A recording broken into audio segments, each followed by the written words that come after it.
Russia's defense ministry has accused Ukraine of violating a unilaterally declared ceasefire by President Putin that began May 8th.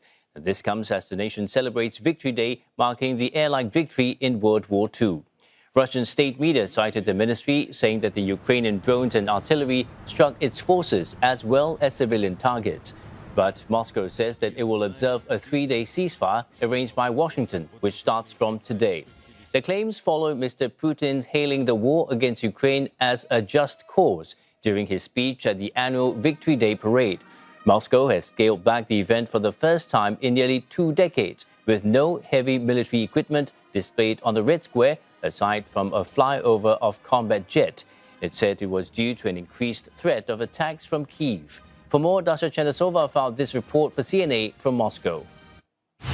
The Russian president addressing the parade has been linking the events of the past to the events of the present, once again thanking our ancestors for their great deed when the Soviet Union defeated the Nazi Germany, and he said that the nation remembers what has happened and it actually inspires the fighters of the present to their fight. He was referring to the fighters of the so-called special military operation in Ukraine, suggesting that they are indeed countering the entire NATO bloc, and it is a difficult fight in which, according to the Russian president, Russian people will prevail. Well, we have seen indeed the Russian president being accompanied to this military parade by a host of international leaders, including the presidents of Belarus, including the heads of Kazakhstan, Uzbekistan, the king of Malaysia, as well as the leader of Laos. And this time is also quite busy for the Russian president because he's showcasing not just the country's military might, but also Russia's international engagements. We understand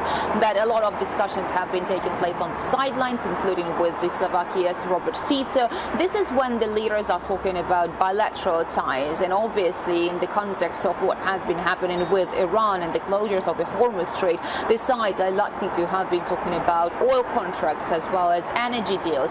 Obviously, the time is used for both the showcase and the pragmatic partnership. And we also hearing that the Russian president has received a note of thank you from the DPRK leader Kim Jong-un, saying indeed and sending his congratulations to the people of Russia.